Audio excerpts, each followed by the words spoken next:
like that scarcity consumed my mind. Yeah. And I wasn't thinking about adding value or serving others or solving problems. I was thinking about what I could eliminate, what I could cut, what I could reduce. And that reductionist thinking doesn't lead to production, and production is your way to wealth.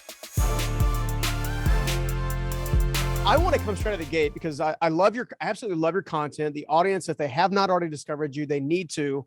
You can Garrett Gunderson, YouTube, GarrettGunderson.com. Well, I'm telling you right now, you need to be studying this dude. One of the things that I love that you say is you can either work a 3-year plan for your financial independence, or you can work a 35 or 60-year plan for your financial independence. We have got to break that down and shatter it apart, man, because I see far too many people struggling simply because they don't know any better. How can we change that?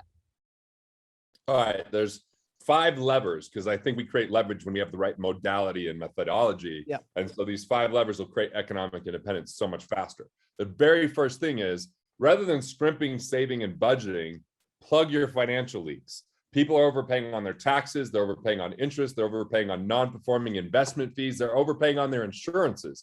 And that's 10% of our income going to financial institutions that could stay in our own pocket. So that's the first step, plug financial leaks. Second thing is we have to engineer wealth, which simply means know what your monthly expenses are and create a plan to build cash flow to cover that without your daily involvement. Everybody's setting money aside and waiting for 30 years, hoping compound interest will save them. It saves the banks, not necessarily them. So find that number. And then the third step is accelerate your investment income. Rather than reinvesting it, create cash flow that covers your expenses. So we're not trying to save 10% of our income to earn 10% on it. We now have enough cash flow to cover all of our basic expenses, which means we can reinvest 100% of our active income. Then the fourth step is to scale revenue. So whether you're an entrepreneur in an organization or an entrepreneur that runs an organization, find ways to increase your profitability, either by improving margin if you're a business owner, or by looking at the one thing that will make the biggest difference if you do it today to add revenue and invest back in yourself. And then the fifth thing is to take care of yourself as your greatest asset, not some stock, bond, or piece of real estate, but your ability to provide more value will directly relate to how much more money you have. And that's going to get you economically independent, where you have enough cash flow to cover your expenses in 3 years. I mean, as long as you do the work. It's not easy, but it's better than waiting for 35 years and finding out, hey, it didn't work and you tried. Yeah, no kidding. It's funny, I think if we grow up, especially my generation, like I'm mid 40s. So, I got a little age on me, a little bit, just a little. And as I'm doing that, I was taught work hard, save a lot, and hope it works out. And then my first mentor, Steve Meyer's like, no, it doesn't work that way. It's work hard, invest smart, and put things in the right perspective, which is when he kind of dabbled in taxes a little bit. And I want to pivot on taxes just for a minute, because again, listening to your content specifically as it relates to taxes and the tax strategies and things that you bring up, or what I would refer to them as secrets, legal secrets,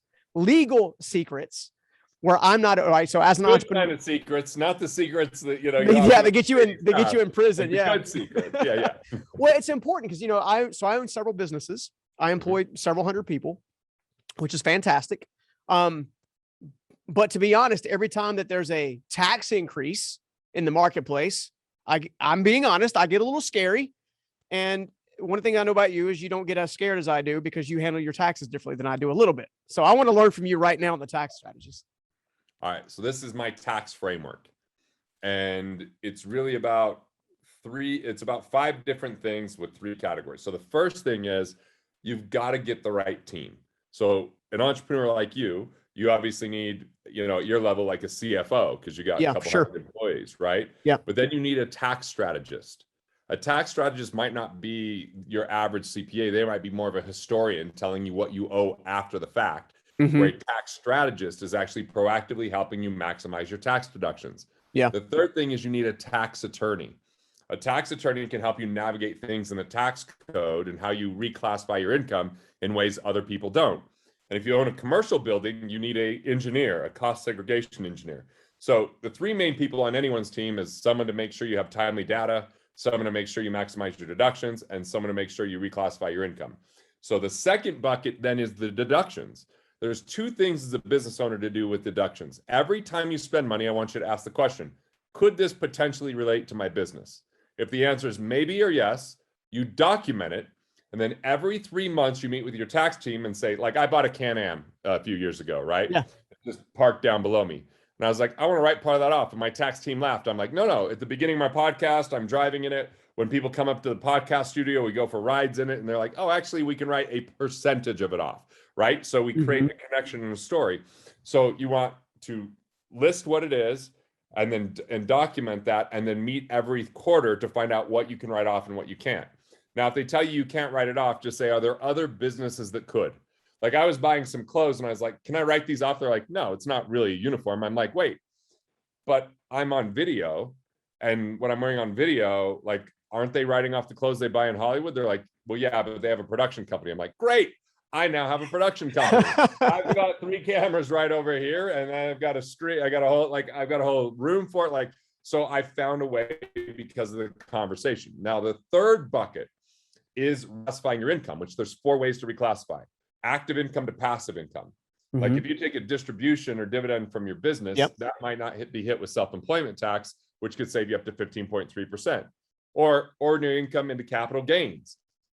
Maybe as a business owner, you sell a portion of your business, that's a capital gain, or you sell a piece of real estate or stock, those are capital gains versus ordinary income. And as of the time we're doing this, ordinary income is higher than capital gains, but that could change based upon the current trajectory, you mean? It depends on what's going on. The third thing is tax-free. Whether you learn about donor advised funds or charitable remainder trust, there's things you can do when you have capital gain assets to absolutely, completely, legally avoid tax because you have a charitable interest involved in it. And the fourth one is tax arbitrage. Most people make a mistake, and I know that sounds fancy. It's not that fancy or smart. It's simply, most people spend $1 to save 30 cents. I don't like to spend $1 to save 30 cents. That means I lost the use of 60 cents. 70 cents. Well, right. 70 cents, yeah. So your math is better than mine. Yeah, that's all right, man. It's good. So I want you to spend $1 and get more than $1 back. So I've bought artwork, and then after, displaying it for 3 years, I donated it and got $2 back for every $1 I spent because I bought a massive collection at a deep discount.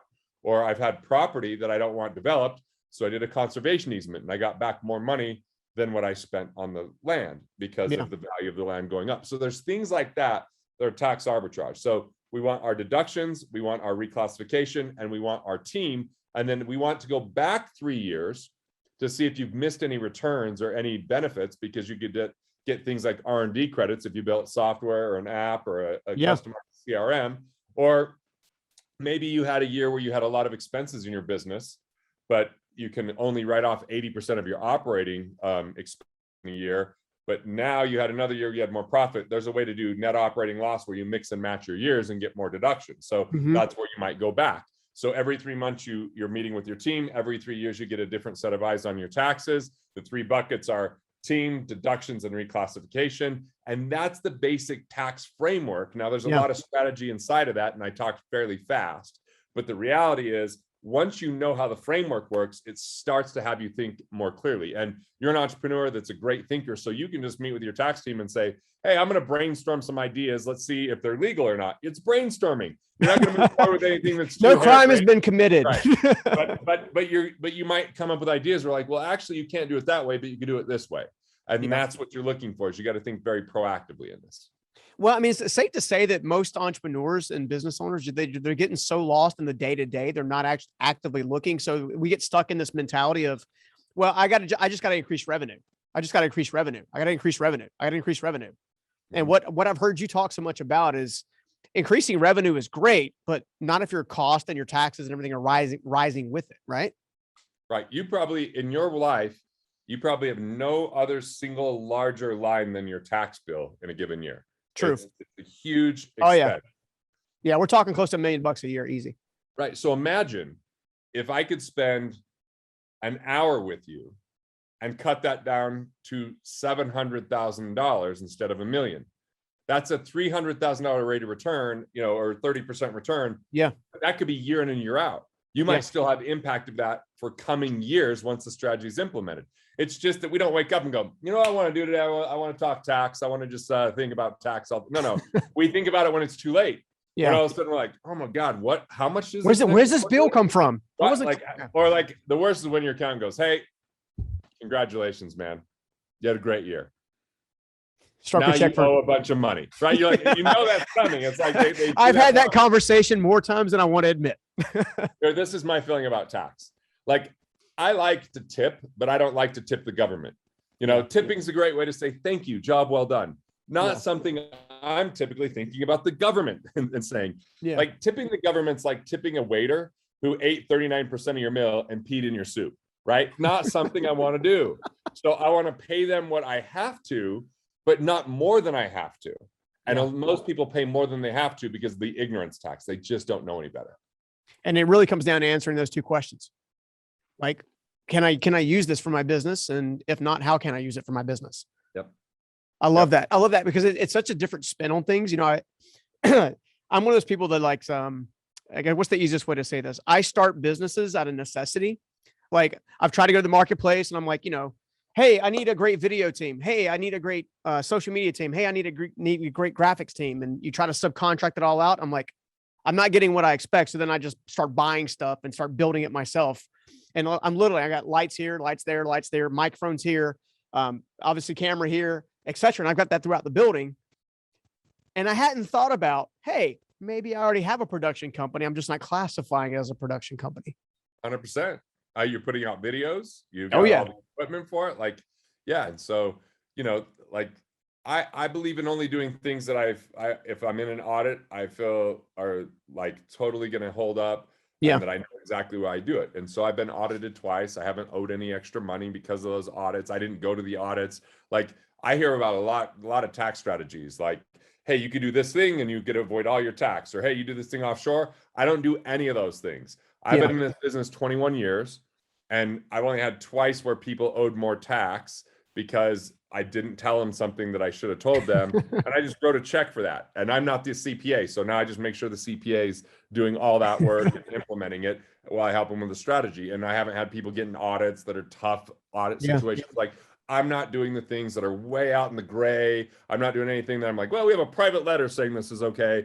This is just simple and straightforward. It's just that most people don't want to read thousands of pages of tax code to figure out how to navigate things tax-free because you enjoy building a business and that's good. And you don't want this distraction and this burden. And so I'm just trying to simplify it for people. No, and I think it's needed too, because, unfortunately the marketplace continues to be tax funded, not government funded. And I wish people could fully understand that nothing is quote unquote government funding.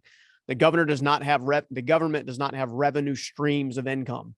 Your revenue stream of income comes directly from those that pay taxes on a consistent basis. And let's just say that they do a great job of being great stewards with that money. Right now, one of the things that I also love about your story is how authentic this is. I know you grew up in a coal miner family. And I love the contrast because it's funny how I was listening to your story and I was like, this reminds me of myself, my father, and my first mentor, Steve. I would love for everybody to understand a little bit about kind of where your backstory is and where you come from and why you're so passionate about helping people actually break free financially. Look, my great grandfather was a coal miner, both my grandfathers and my dad. They all were in Carbon County, Utah, where the coal mines are. And I never stepped foot in a coal mine. My mom and my dad were like, no, we're going to help you out. We want you to do something different. I started a business when I was 15, detailing cars. Won $5,000 for being the young entrepreneur of the year with that when I was a teenager. Wanted to invest that money. My mom didn't want to sign off as a custodian because our money management method was coffee cans in the cellar. Like, everything felt risky. So I just was going out and asking, like, where should I invest this money? And I was just using my young age to meet with people who want to pay it forward for young kids. And they're like, someone's like, hey, you know what? My dad's in finance. You should meet with him. Drove up to meet with him. And he's like, you should do an internship, which was mostly just, bringing my friends and family to buy mutual funds and life insurance. But at the same time, I kind of learned a little bit about finance. And then when the market went down in the year 2000, my family and friends were losing money and I didn't know what to tell them. So I got them out of the market and I went on a 26-month, like every single month, flew somewhere, met with someone and really tried to figure out this financial world. And I decided rather than teaching people to take risk, I'm going to show them how to keep more of what they make through efficiency.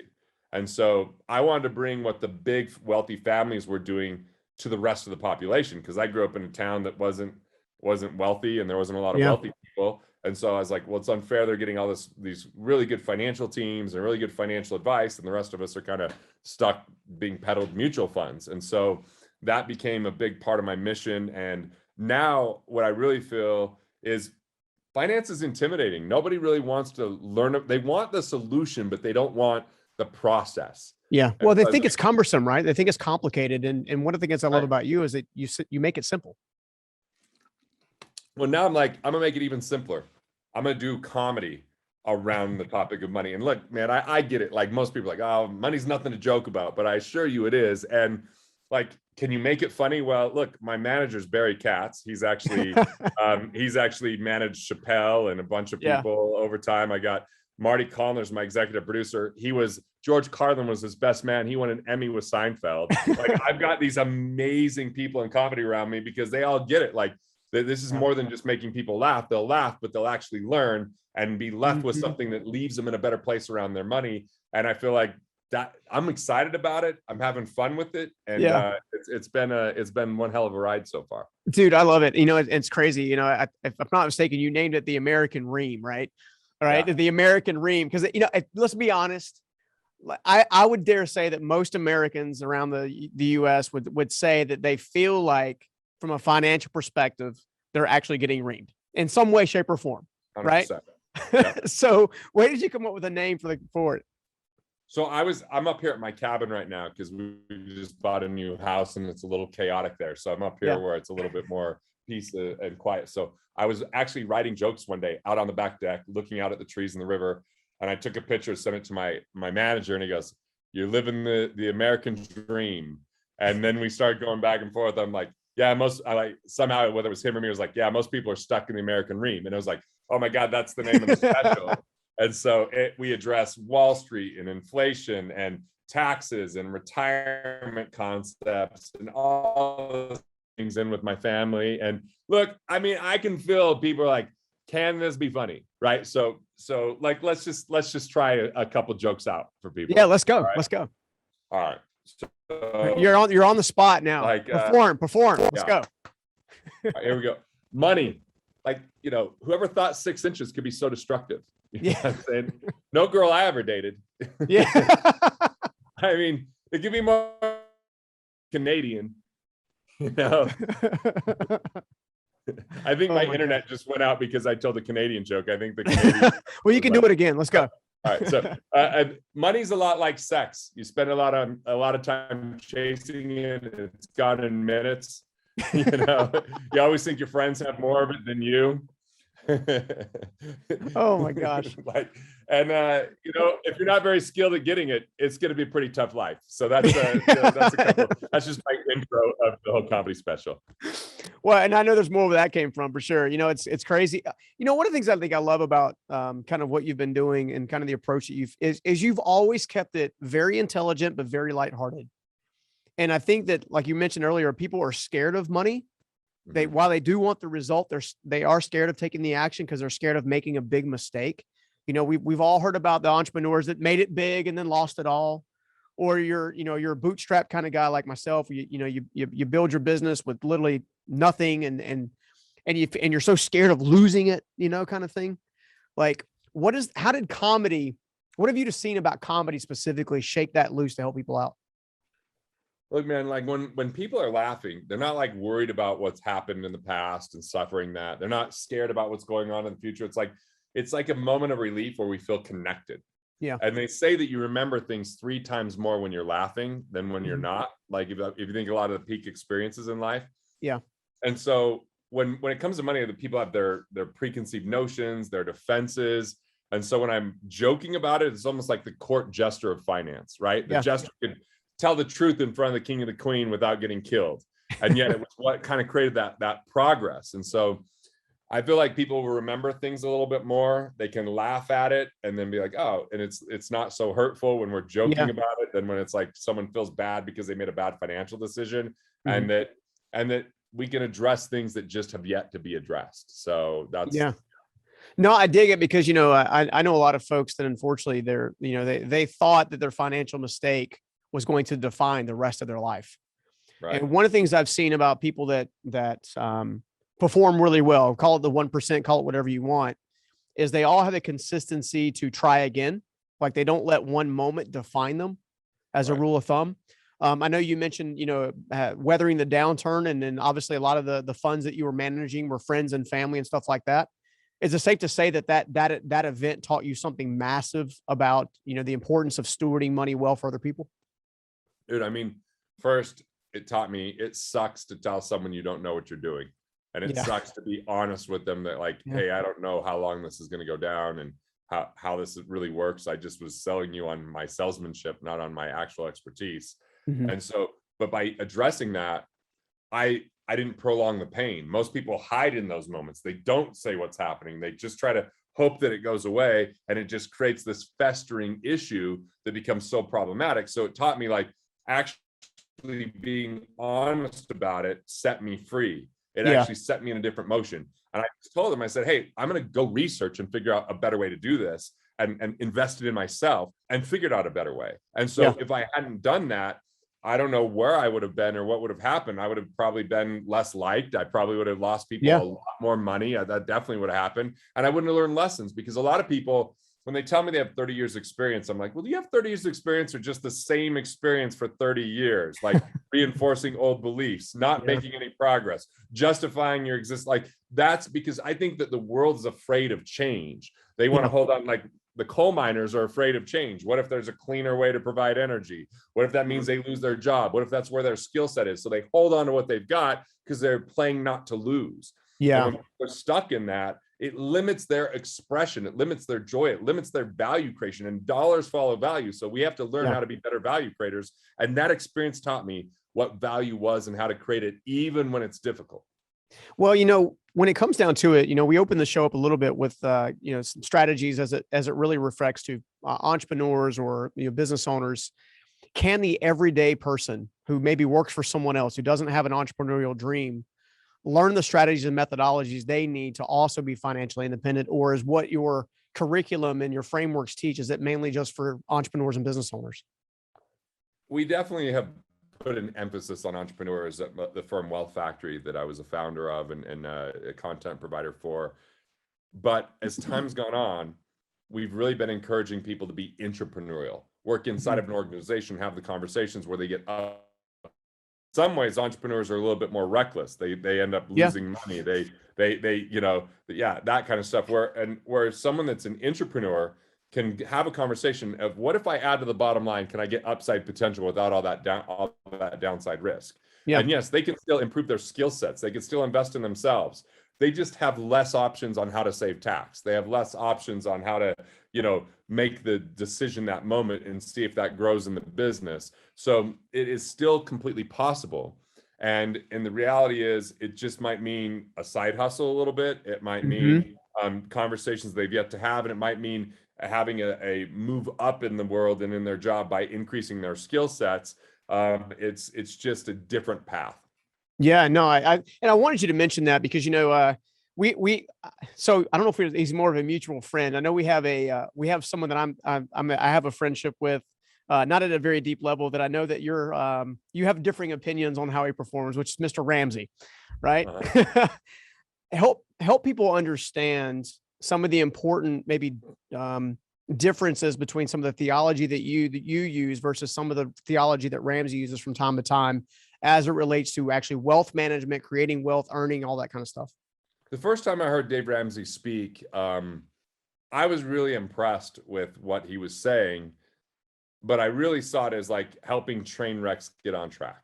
It was very much like these 5 really fundamental things.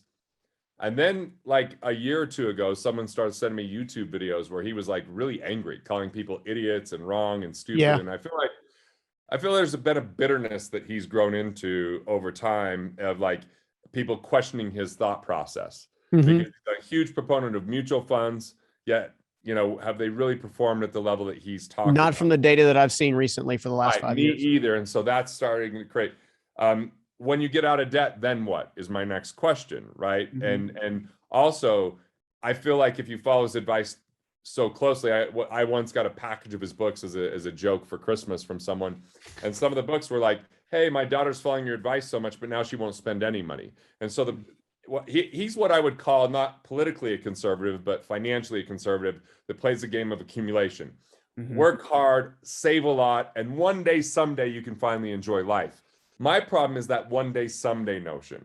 I don't really believe in budgeting. What I believe in is you pay yourself first by automatically setting money aside into an account. You live off what's the rest. But as soon as you get into a budgetary mindset, you get into such a finite game of eliminating. See, look, if most people have heard the notion, live within your means. Yeah. But there's 3 ways to live within it. One is to budget and cut back and reduce, which is limited in its ability. Yeah. The second is what I've been talking about, be more efficient within your means, plug your financial leaks. Yeah. But the game changer is to expand your means. Yes. Mr. Ramsey has built a massive business that he continues to reach more people, and he's made his wealth through business, not through budgeting.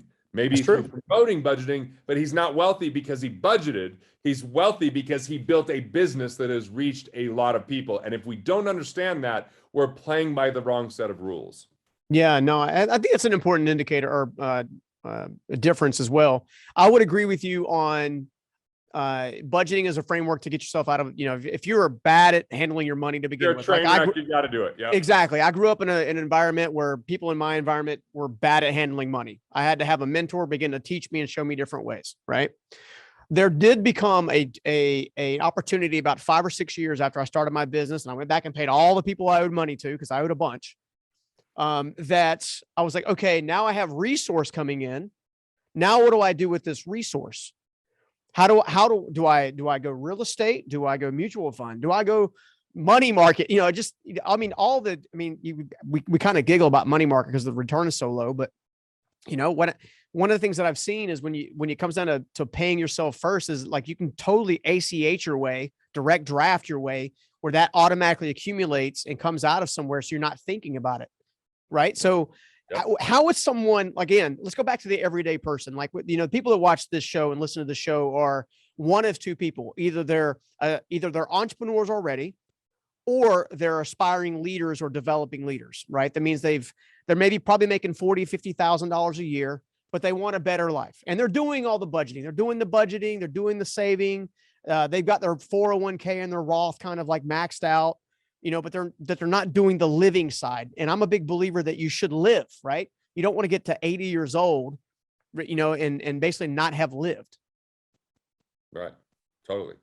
So I call it living wealthy, enjoying life along the way. If you paid yourself first, then one day, someday, my business partners died when they were 35 years old in the plane crash. What if they had deferred life to one day, someday? Yeah. They don't get to enjoy their life. So look, when I was in scarcity, living like a miser, where it was all about pinching pennies and scrimping, and a penny saved is a penny earned. Like, my father-in-law said, hey, you can live in our basement for free. And I told my wife, I'm like, we can live in the basement rent free. She goes, sex free too, if that's where you're trying to take me. And I was like, okay, well, let's go ahead and choose a different path. Choose a different path. But like, that scarcity consumed my mind. Yeah. And I wasn't thinking about adding value or serving others or solving problems. I'm thinking about what I could eliminate, what I could cut, what I could reduce. And that reductionist thinking doesn't lead to production, and production is your way to wealth. No one shrinks their way to wealth. That's not the game. You expand your way to wealth. You impact more people. You more deeply impact people. You invest in yourself so that you have more value to offer. You understand that value, and you expand that value over time. And if all of our life is consumed with how do we save money? How do we double coupon clip? How do we go to Black Friday? How do we just, go borrow something and take 3 hours to return it? Like all these kind of things consume our lives if we're stuck in scarcity. And scarcity is, no amount of discipline or rate of return or financial advisor or savings are going to save you if you're in scarcity. You have to be more abundant. That's about innovation and exchange and value and service and that kind of thing. Yeah. And that's the game. Yeah, no, I love it. And you say this differently than I do, but I've always believed that the greatest way to wealth is by solving somebody else's problem. Right. Maybe you got a great lawnmower, go cut somebody's grass. Maybe you've got a dependable car. Maybe you can do a DoorDash for a little while. Right. Yep. There's an element of surrendering to the sacrifice. And I'm a big believer that a 24-month sacrifice, just commit to 24 months. It'll fly by like that. And if you do the little things well, big things happen. To commit to value creation, right? Yeah. Commit to doing the work. Like I call it hard easy versus easy hard. It's Yeah. easy to just kind of coast through and life gets harder as you're not prepared and you don't have the skill set. It's hard to get up and work out in the morning and to, listen to something that's super insightful and, to learn something new and try something that you haven't tried before, but then life gets easier because now you've Yeah. got skill sets. Now you're more prepared. So hard, easy versus easy, hard. No, I love that. I've always said that principles govern promises. And I'm a big believer that I'm where I'm at in my life because I followed specific principles handling my money, principles handling my relationships, principles handling my emotional state, principles handling my team, leadership, etc. And if you want to make a different shift, all you do is you apply a different principle, which is one of the things I love why your frameworks that you have, because it literally is like a step by step by step. Like do this first, do this second, do this third, do this fourth. You can't do step 4 first. You have to do step 1 first. Right. And I love that. I love that. I wrote a book called The Money Tree that's super foundational, but it's about the roots and fruits of prosperity and scarcity. So it's like, it's talking about like the soil, it's talking about the weeds, and it talks about how principles govern. Yeah. Right. So like everything you're saying, they're just so aligned with what I wrote in that. Well, and I think that goes to show that it's a life truth. It's a truth, meaning it's not something that's subjective to opinion. It's like, if you do this, this has happened. In the digital world, they would say, well, if this, then that. Like if this happens, then that happens. If this happens, then that happens. And a lot of people get so stuck, business owners, entrepreneurs, everyday ordinary people that have, occupations and professions get stuck in doing the wrong, if this, then that. They get their paycheck and they see a TV and they're like, oh, the new TV. My buddies will come over and watch TV. I'll have more community if I have a bigger TV. We buy the bigger TV, not realizing we could sacrifice for a shorter window of time to put that money in a better vehicle and actually replenish that tenfold. How did you discover that on your own? Like, what was the mental shift that you had from a scarcity mindset into a more of abundance mindset? I was at this event called MDRT, which is for life insurance sales, when I was in my early 20s, and I'd just gotten married. It was in my first year of marriage. I'm living in a crappy apartment because, as you know, I'm a miser at the time. I'm talking to this woman, Nancy, and she's like, oh, I can't wait till you get to the next level within this group. You're going to see people view money differently. I'm like, how? She's like, well, let me ask you some questions. And so she starts asking me these questions. I'm like, oh, when we have this much money, then we'll think about that. And we're living here until this. And it's all about like Dave Ramsey, kind of like, like one day, someday. And she goes, I wonder what it's like to live in the financial prison that you've built for your wife.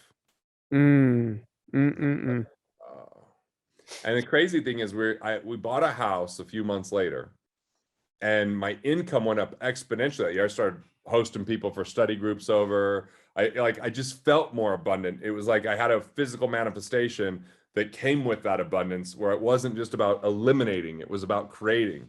Yeah. And that was one of the shifts. I've had other times in my life as well. Like I remember the first time I asked the question, what would I do with $1 billion? And that put me into scarcity because I was like, I don't know. And I was like, oh, my vision's not compelling or great enough to be worthy of $1 billion because I'm not thinking about enough value.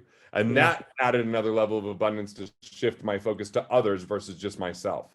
And so there's these little moments where you're like things click, right? Yeah. And like even recently, I'm up at my cabin right now, and I had a friend that was coming into town, and she was coming into town for something specific for a breakthrough, and the person that was facilitating got sick. And I'm like, well, I know how to do those kind of breakthroughs. Why don't I take you through it?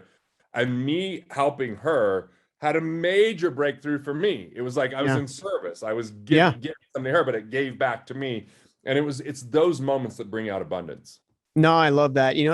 There's nothing, it's, what is it? It says you can't outgive the giver, something along those lines, right? You can't really, if you do enough acts of service in the service of others, add enough value, resources always follows. It always follows.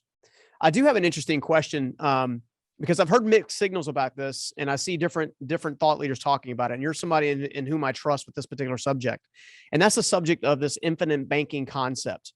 Is that a wealth generation tool, or is that something that people should stay away from?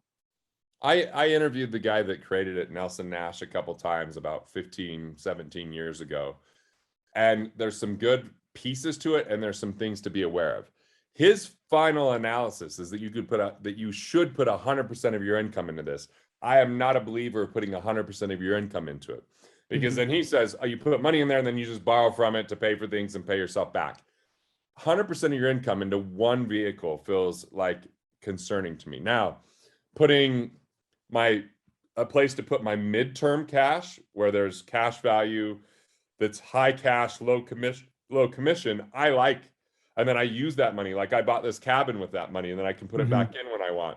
I bought some more land close by. So it's not earning a huge rate of return, maybe 5% with tax advantages, but I have access to it before 59.5. So as a midterm strategy, as a way to reduce taxes, protect from liability, and enhance your savings account so it's not just earning 1% or less, great. As a only strategy that you ever do, problematic.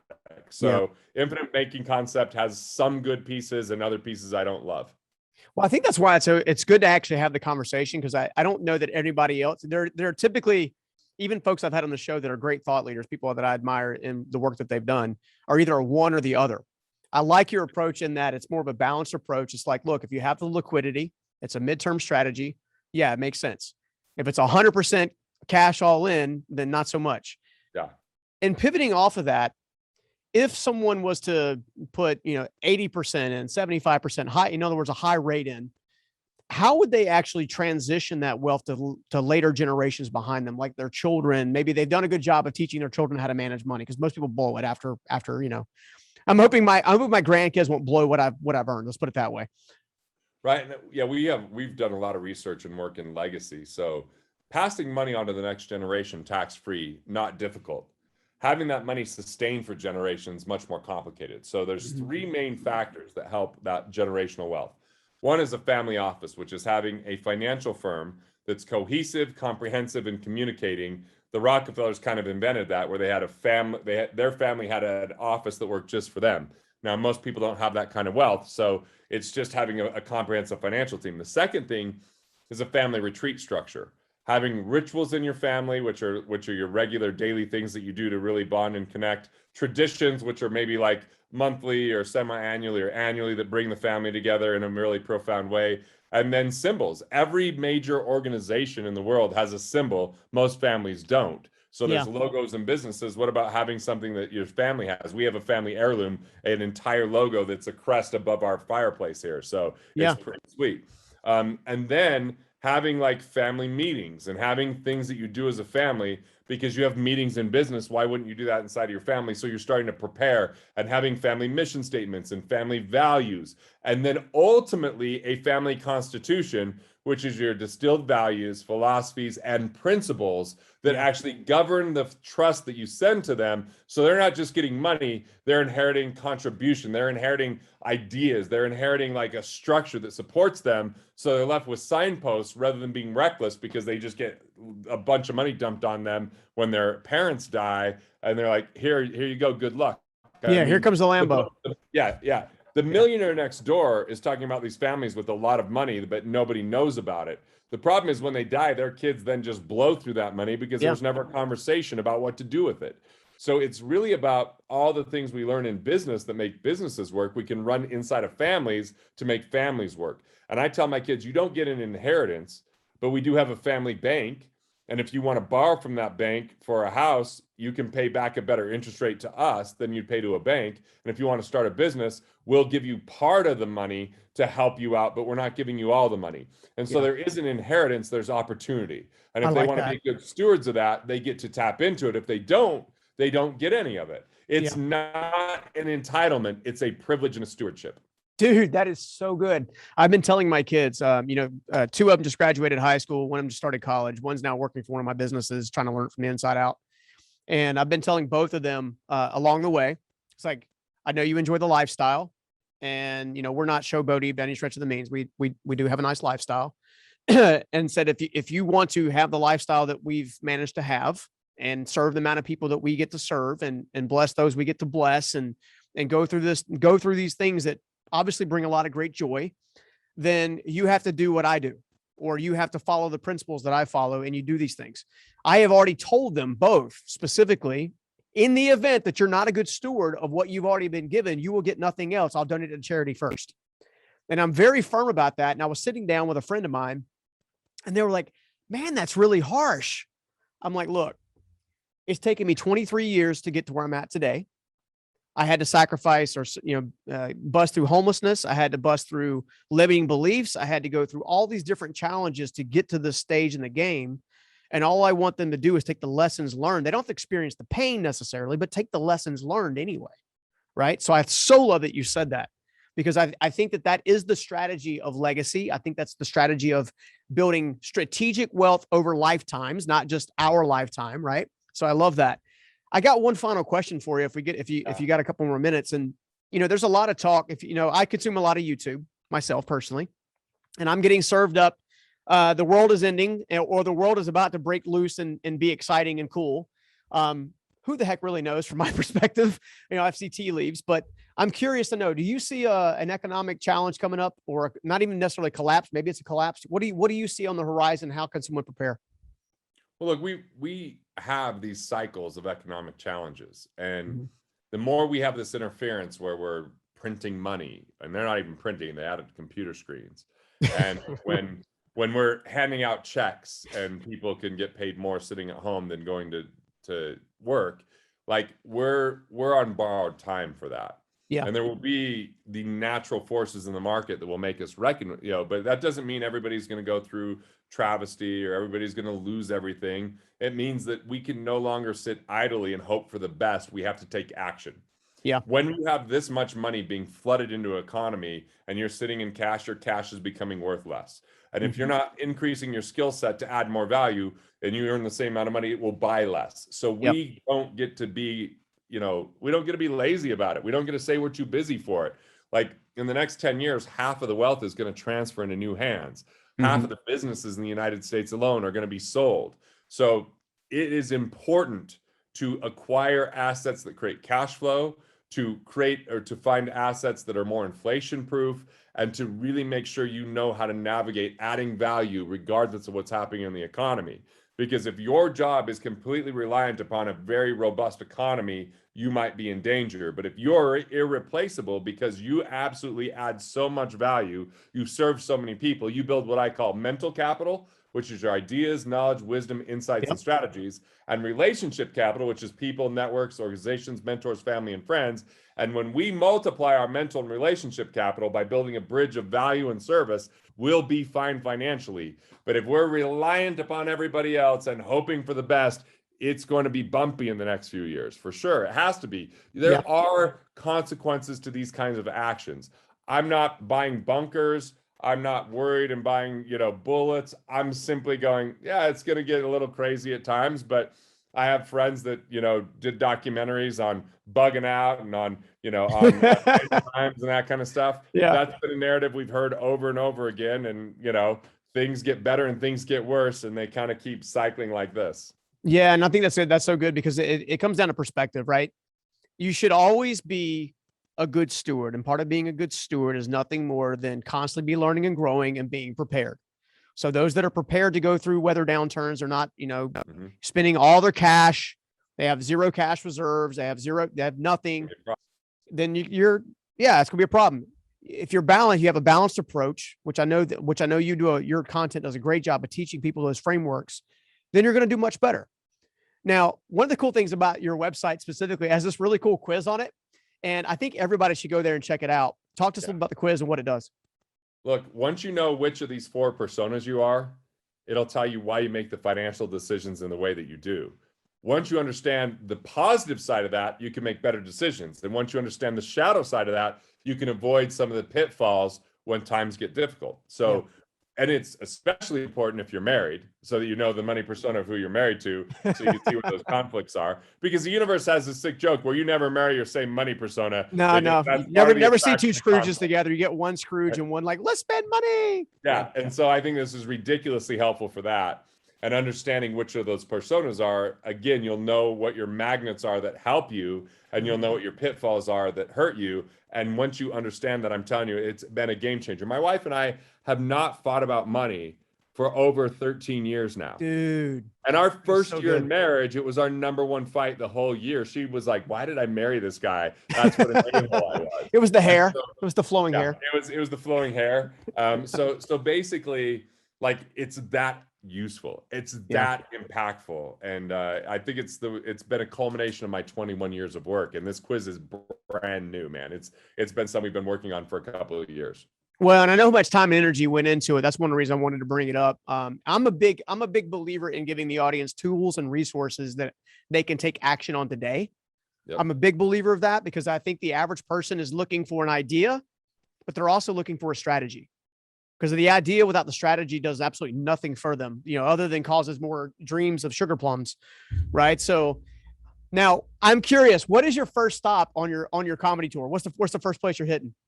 Phoenix, Arizona. So the Tempe Improv, heading there. And then we go straight from there to La Jolla Comedy Store there in San Diego. And yeah, man, 15 cities is crazy. Well, and if I can do anything with it, we're going to try to add a 16th. Guys, I need you guys to come out and represent Raleigh, North Carolina. You guys didn't see this because we were off air, but I asked Garrett and said, look, if I have people to come watch, you'll come do it, right? He said, yeah, I'm down. So, and it's on the way. Like, you can totally go from New York right on through North Carolina, right on down to Florida. Dude, man, I've had a blast hanging out with you. Again, your experience shows the fact that you've studied as hard as you have, you've served as much as you have. It's good knowing the heart behind the effort, and that's super important. So, dude, thank you so much for hanging out with me today on the show, dude. Well, dude, it was good to hear from you, and like just a very easy conversation back and forth, and love your smile and your energy and all that you're doing. Man. So I really appreciate you for featuring me and having me, man. Yeah, absolutely. Dude, anytime. No, seriously. One final thing. Where can everybody else find you? All right. So GarrettGunderson.com, and then click on the 3 lines and go to the American Ream. Go look at the comedy tour. And when else? I've never done something for only $47. I'm a lot more expensive than that. So yeah, a lot more expensive, but a good deal. Way. So pick up your tickets and come and see me. We'll have a good time. Rock and roll. All right, dude. Well, have a good one. See you, buddy. Hey, man. Take care. If you love that interview, go ahead and check out this next one right here. You have to fall in love, not with your business or with your industry or with being the fastest growing company. You fall in love with the clients you serve, and you live for the privilege of enriching them.